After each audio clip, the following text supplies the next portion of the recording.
Hello, welcome. Thank you for joining us on this edition of News 2. I'm April Knight in for Sandra Gumansing. Topping our newscast, women on St. Thomas are on high alert, especially after the Virgin Islands Police Department released an official statement on a possible serial rapist prowling neighborhoods on the island. Where has the rapist struck so far? What should you be looking out for? And more importantly, how can you protect yourself? Here's more on the story.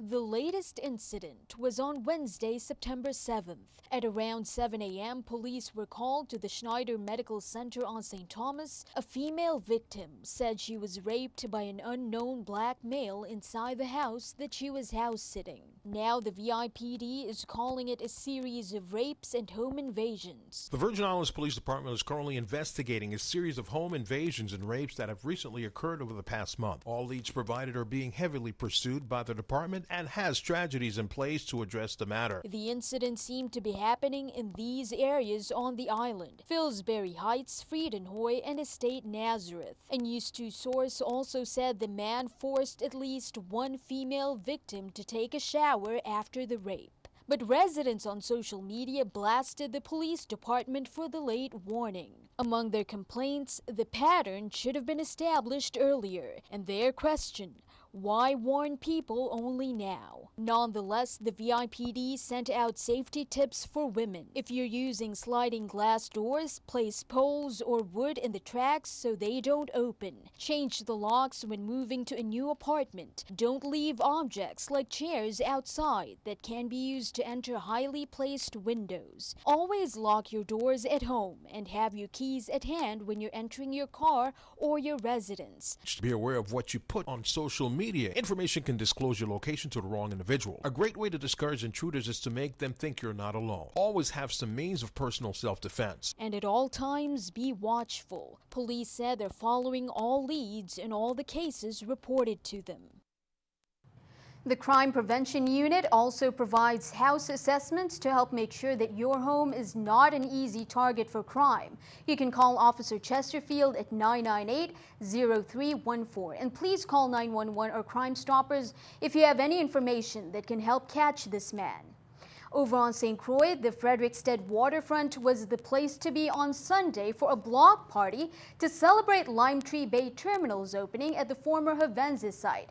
It was sponsored by Lime Tree Bay, the Department of Tourism, and the Governor's Office. It was an afternoon of food and evening of food, music, and fun. Here's more. It's important to us to be good neighbors and members of the community. So that's one of the reasons we wanted to have this block party. We think it's really critical for us that you get to know us and that we get to know you.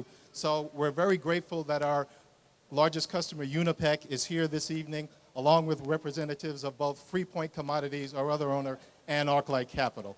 The employment numbers at Lime Tree Bay have gone up significantly from where it was when this project was being heard by the legislature. It's now over 500. Given the plans, it is clear that the employment there are going to be larger and it was going to grow. Governor Mapp, meanwhile, is asking for more funding for the VI Waste Management Authority.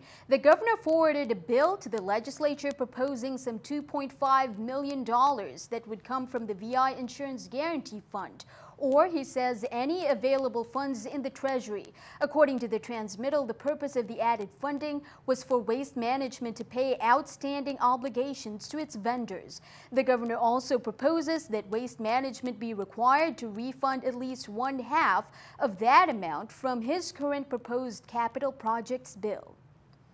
Election Supervisor Carolyn Fox wants to send out the general election ballots by September 16th, Friday, for printing if they're to meet federally mandated timelines. But the situation surrounding Alicia Chucky Hansen's eligibility for a senatorial run, a controversy mostly centered on her real name, throws a monkey wrench into those plans. Late last week, the St. Croix Election Board asked Attorney General Claude Walker to look into the Hansen case after being told by the AG that they shouldn't have voted to keep Hansen off the ballot. Now Hansen is suing the Election Board, which is holding a special meeting on Tuesday. Here's more from Joint Board Chairman Arturo Watlington.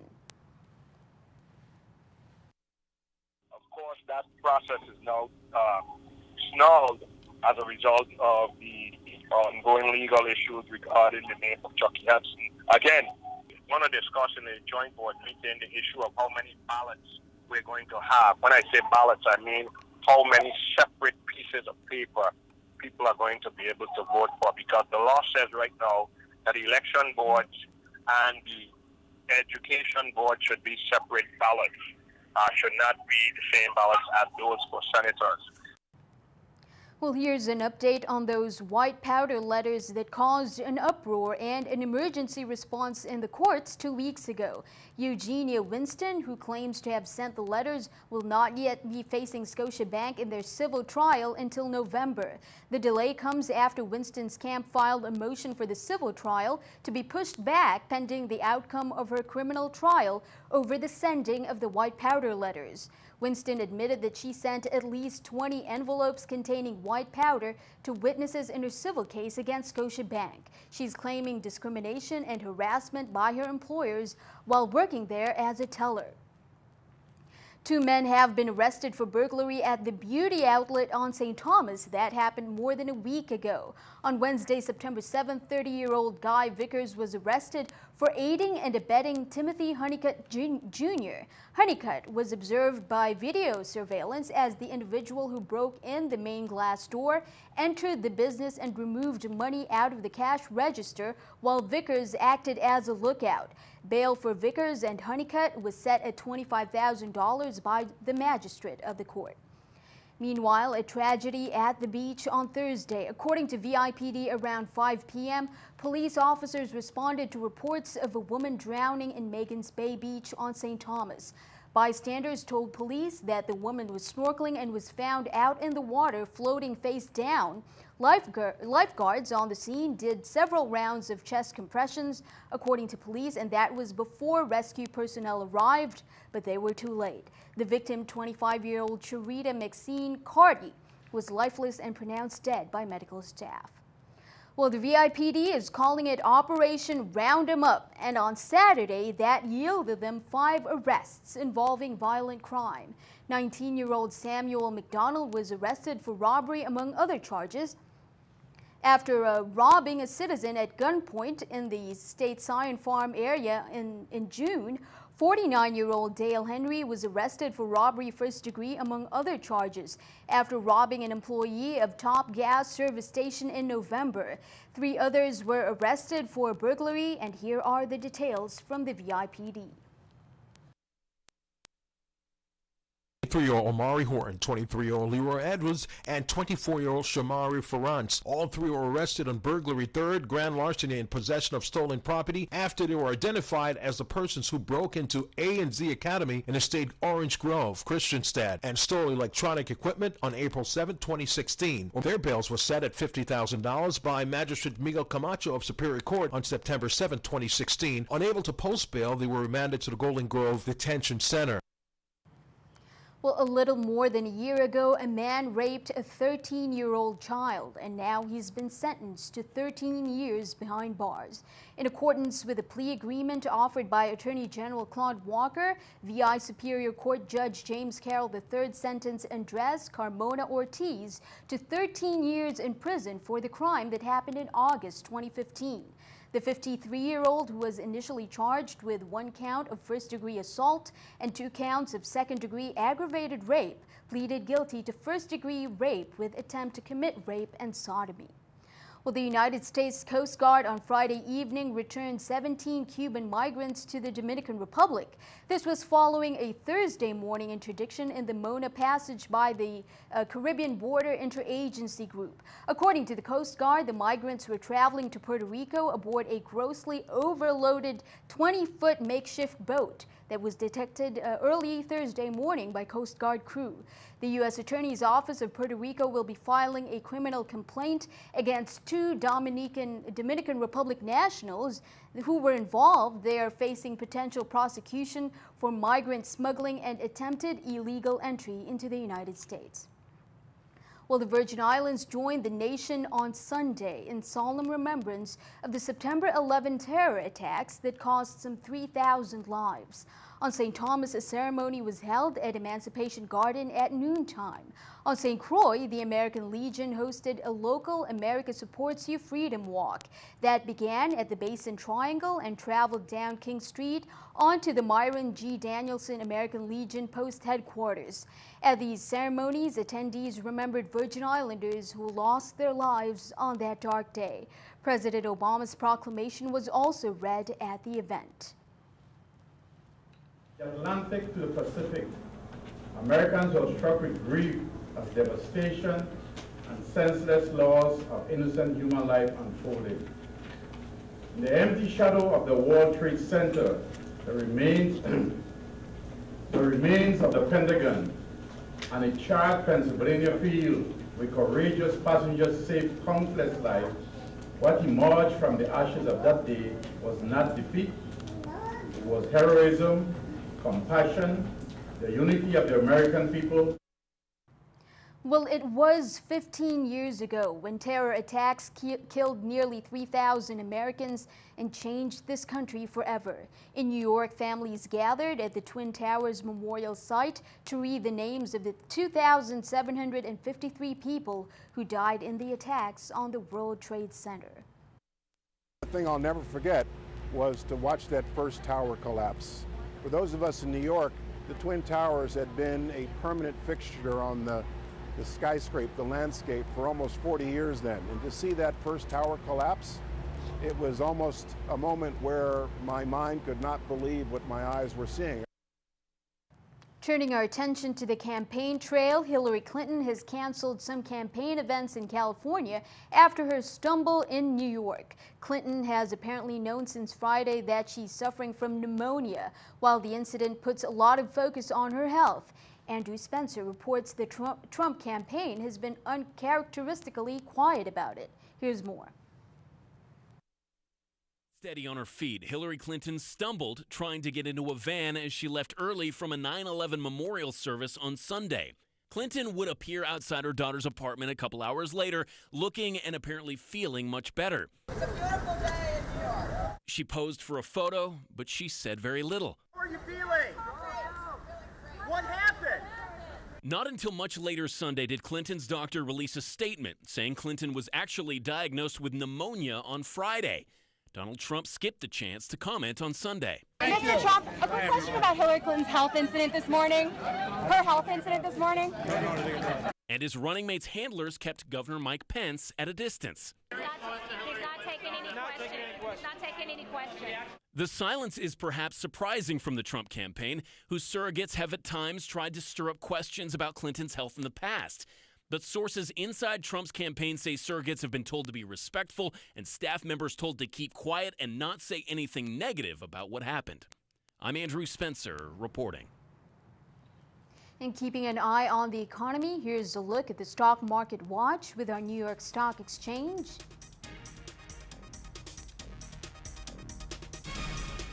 Everything up, the Dow 239, NASDAQ 85, S&P 31. Coming up on News 2, new research reveals new benefits of breastfeeding for both mom and baby. That's coming up next on To Your Health. We'll be right back.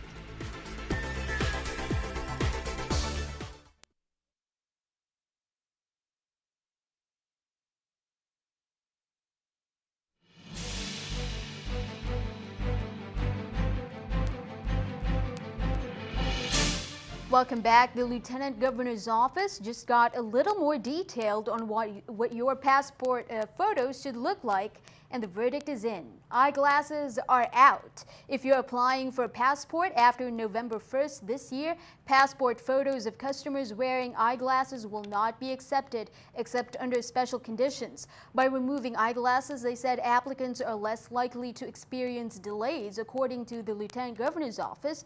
Now, if you absolutely need to wear those glasses, make sure you get a signed statement from a medical professional or health practitioner. This change in the passport photo requirement allows passport acceptance agencies across the nation to more readily identify customers. Well, real estate professionals in the Virgin Islands now have to go through criminal background checks. The VI Real Estate Commission recently announced that effective immediately, criminal background checks will be conducted for real estate agents and brokers. All background checks must be generated by the National Crime Information Center. These measures, they said, is to ensure fair and legal practices in the real estate market to protect consumers. Licensees will be responsible for the fee of acquiring criminal background checks. Now, you can contact the Department of Licensing and Consumer Affairs at 713-3522 for more information. The DLCA is also warning consumers of the recall of McDonald's Step-It activity wristbands.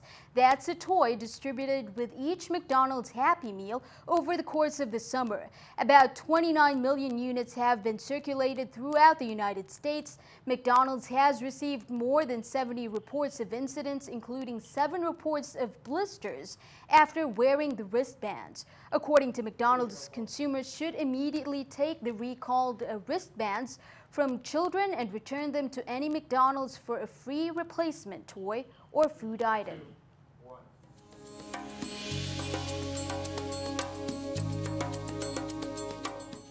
Well, for years, medical professionals have known the benefits of breastfeeding. It can help strengthen a baby's immune system and protect against several childhood maladies, including leukemia, type 2 diabetes, even sudden infant death syndrome or SIDS. Now, a couple of studies out of Europe have added to the list. Kim Hutcherson has more. 2 new studies out of Europe offer more proof that breastfeeding benefits both mother and baby. The first study indicates that babies who are genetically predisposed to developing asthma are less likely to do so if they're breastfed. Researchers looked at genes associated with asthma risk. They found that infants who carried this genotype had a 27% lower chance of developing respiratory symptoms if they were breastfed. For babies with the genotype who are not breastfed, there was a trend toward increased risk of respiratory symptoms. The study was presented at the European Respiratory Society's International Congress. The second study showed that breast cancer survivors who breastfeed their infants have a better chance of long-term survival. Researchers examined data related to cancer survival rates and lifetime breastfeeding history. They found that women who breastfed their babies for at least 6 months had better survival rates 20 years after undergoing surgery for primary breast cancer. You can read the study for yourself in the official journal of the Academy of Breastfeeding Medicine. For today's Health Minute, I'm Kim Hutcherson. Well, Honda or Acura drivers on St. Thomas, listen up. This week is your chance to get those airbags checked and repaired. If you think your car might be affected by the Takata airbag recall, John's Auto will be repairing affected cars at the Fort Christian parking lot starting September 15th.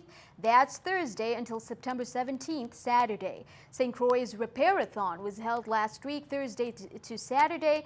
But for all drivers, if you cannot make these dates, please call the numbers on your screen to arrange another time and date. The VI government urges all affected drivers to get their cars checked as soon as possible. The VI Economic Development Authority is inviting those who want to know more about their tax incentive programs to come and learn. The tax incentive program grants tax exemptions to eligible small and large businesses.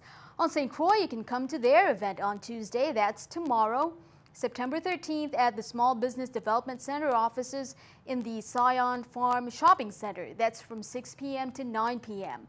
On St. Thomas, it's on Thursday, September 15th, also from 6 p.m. to 9 p.m.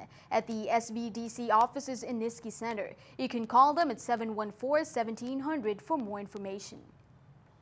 The Bureau of Corrections has some good news for job seekers who are considering jobs in the criminal justice field. On Saturday, September 17th, they're holding a job fair from 10 a.m. until 3 p.m. That's going to be next to Sunny Isle Kmart in St. Croix.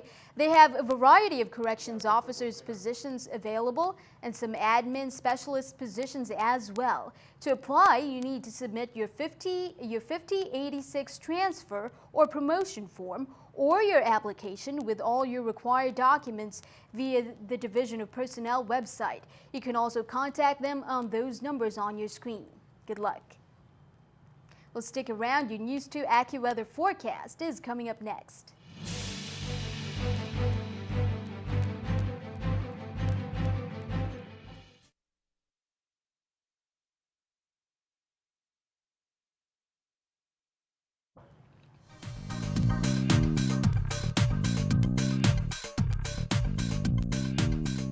Well, we now have a new tropical system, Tropical Storm Ian, spinning out in the central Atlantic. The good news is it's going to stay out over open water. Nothing of real big incident coming to the Virgin Islands over the next couple of days. There is a little bit of extra moisture out there. I want to show you what we call the water vapor imagery. It gives us a good idea of where the moisture is at the mid and upper levels of the atmosphere. Where you see these areas of deeper blue and even some whites in the middle of this yellow area, that's a little extra moisture coming up out of the ITCZ, an area of a lot of thunderstorm activity close to the equator. That's getting pulled northward. That's going to lead to an extra shower or thunderstorm in the area tonight and into the day Tuesday as well. So watch for a few soaking downpours. Not everywhere, but certainly in a few spots. Temperatures will stay in the lower 80s for tonight.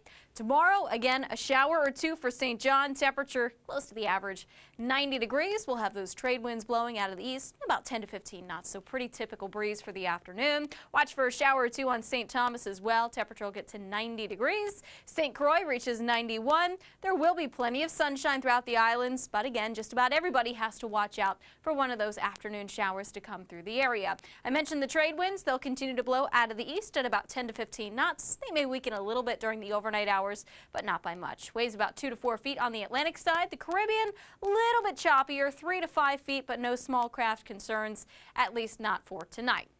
5-day forecast continues to keep the shower chances sparse. We'll see a fair bit of sunshine all the way through the rest of this week, but again, can't totally rule out a shower Tuesday through Friday, even into the start of this weekend. Just a few of those trade wind showers continuing to blow across the area. High temperatures each afternoon will stay seasonably warm, a little muggy, but the breeze will help to break that up just a little bit. And your overnight lows will stay in the lower 80s. Thank you for that. Here's a peek at our News 2 weather picture from Carrie Faustin of E. Benjamin Oliver Elementary School. And Carrie drew us a really nice picture there. A nice day out for sailing, calm seas, bright sky, lots of sunshine. Thank you for that, Carrie. Send us your News 2 weather picture to News